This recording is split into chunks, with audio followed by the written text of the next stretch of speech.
You know, I'd rather look good than feel good. Hi, I'm Matthew Poes with Audioholics, and today's episode I'm going to be reviewing the Valencia Naples Elegance. I dressed up for you guys even. And the reason is because I wanted to kind of show off what was really the intent of these chairs in this theater. I wanted an elegant room. I've been kind of referring to it as a noir look. So when I was looking at chairs, Gene had already worked with Valencia. He had talked to them, got chairs for his theater. And I was actually looking at the same model he had in his living room, different materials. But I saw this chair, and we had reached out to them already about working together again. And I thought, this chair is gorgeous. It's a beautiful chair. It's going to look really nice in the room. So I asked them, shot in the dark, thought, no way they're going to want to go for this. But they were interested. It was a new chair for them, new model. I've actually had these longer than most of the people who have already bought and reviewed them. I just couldn't get my review out. So let's talk about the Valencia.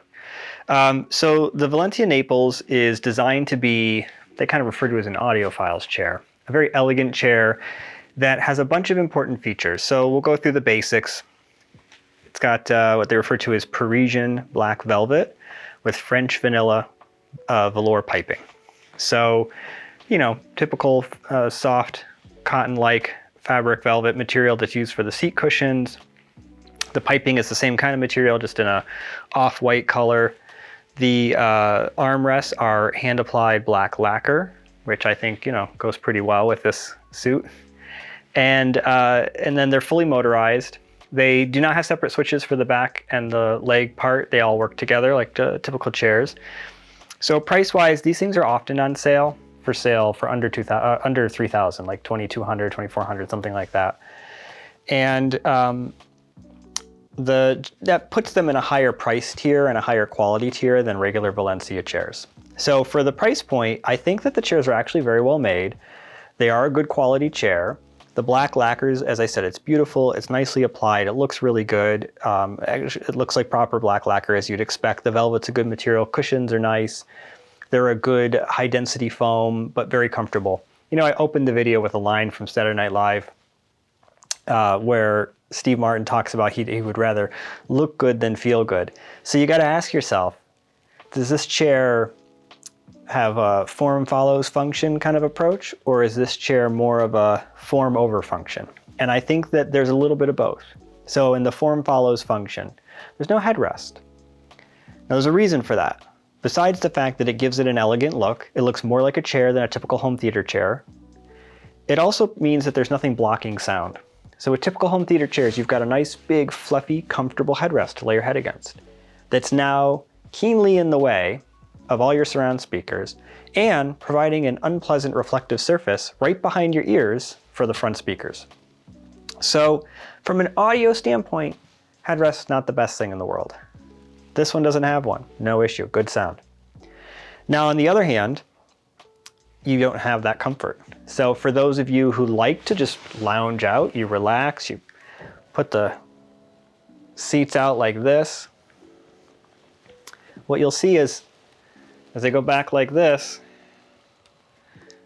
not really a comfortable way to lay my head down. It is kind of laying on the back there. I'm actually squished down a little bit in the chair, which allows me to even do that much. But this is not a comfortable position to watch a screen. So that's probably not a way you'd want to use it. But you could use it like this, for instance. And this is a very comfortable way to watch a movie. I'd actually want to sit up like this, sit properly. And this is a very comfortable way to watch a movie. And this is, in fact, my preferred way to watch a movie. Typically, I don't use the armrests like that. I typically sit more like this. I wouldn't watch a movie in a suit. That's the other thing I'll mention. The black lacquer is beautiful. It shows fingerprints, as you'd expect, because it's black lacquer. And it's not nice and soft. Like typical chairs that you put your arms on like this and have like a nice leather or fabric covered cushioned area, that would be a soft place to put your arms. This is not that. It's hard. It's not uncomfortable or anything. It's just not that nice, squishy, soft thing that you're going to put your arms on. But like I said, I don't tend to sit like that. I tend to sit like this, so it doesn't bother me. So I would say that this is a little bit of both. The form over function is going to be the black lacquer is not the most easy to keep clean material. It's not the most comfortable to put your arm on compared to something that's, you know, foam and wrapped in materials. The lack of a headrest is not, you know, if you like to lounge out, not the best way to do it. On the other hand, if you're like me and you favor sound, and you don't like to necessarily lay back like that, problem for me is I'll fall asleep if I do that, then this particular design is great. And on top of that, as I mentioned, what I really wanted in my home theater chairs was something that didn't look like a home theater chair. I wanted this to look like a really elegant space, and the chairs needed to be a part of that. To be honest, they dominate the look of the room. They're that pretty. Now, in addition to the features I've already mentioned, you've got the controls on the side here. You saw that I already used, there's a switch in the front here to make the legs go forward and back, and the back goes back, the whole deal. There's also blue lights on the bottom that light up. So they're LEDs underneath.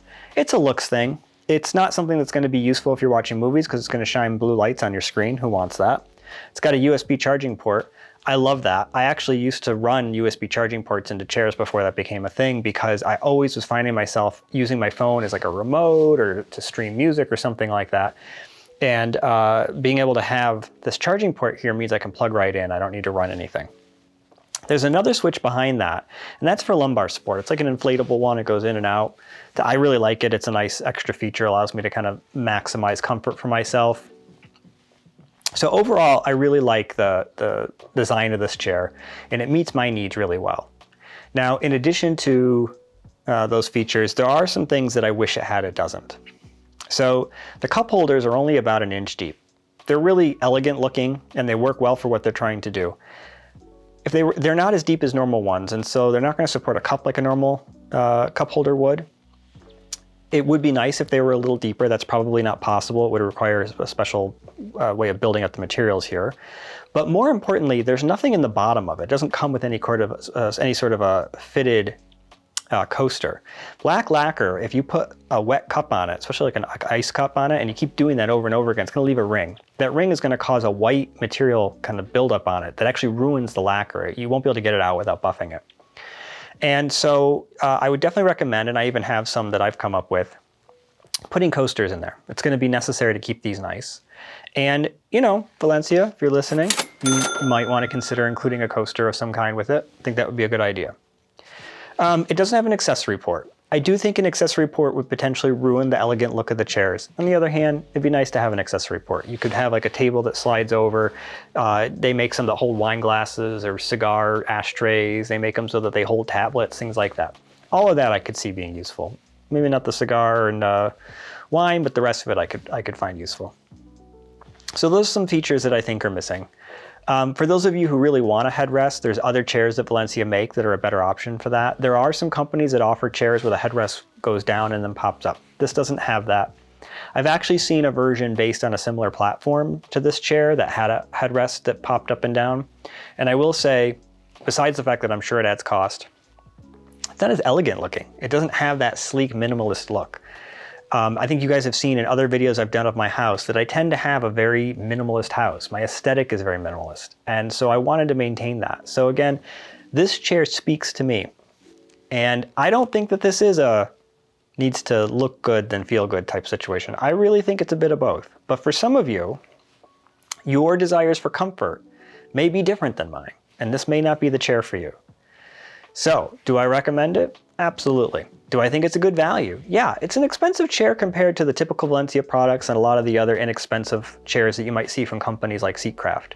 However, this is a more elegant chair. It's more elevated and it looks more like the chairs you typically get from companies like Elite Seating, Scenic, Cinematech, or Fortress. These are companies that sell very high-end chairs that typically start closer to $3,000 to $4,000 and go up from there. To get something featured out like this with this kind of appearance, you're probably looking at $6,000 to $8,000. So for a chair that's under $3,000 street price, that has that same kind of aesthetic, not the same build quality, but close enough, I think it actually makes it a good value. It's comfortable. You know, for sitting like this, at least it's very comfortable. I've had a number of people who have watched movies in here. Nobody's complained about the chairs being uncomfortable. And in fact, the comments I often get was how surprisingly comfortable they are. You walk in and you look at these and you don't expect them to be comfortable because typically chairs that look this good are not. And yet these are. So they've done a good job of balancing looks and comfort. You know, in terms of my gripes, I think they're all minor. They're nothing that would keep me from buying these chairs. So overall, Valencia, good job. For those of you who are watching this, I think you should consider for yourself, is this a chair you want? If not, what else does Valencia offer? There's a lot of companies on the market, but I have to say, I've used a lot of their chairs. I've used a lot of the higher end chairs in projects, and I've had some hands-on time now with probably a third of every chair Valencia makes. And what I can tell you is they're as good or better than anything else in their price class. Valencia offers, in this case, as I mentioned, this chair with the black, what they refer to as Parisian velvet. It's not actually French, but it has that look. It's a nice material. It's not available as far as I know in leather, but they do offer a different version, not called the Elegant. I forget what they call that one, but that one has a diamond pattern stitch in the velvet, and then instead of having the white piping, it's black leather piping. That wasn't the look I wanted, so that I wasn't as big a fan of that one, but it's a nice chair too. Now, they make a lot of other lines of chairs that have high-end leathers to them. They use a Italian tannery for their leather. And most of their chairs come with top grain leather, which is sort of a mid-grade of leather. It's good quality for what it is.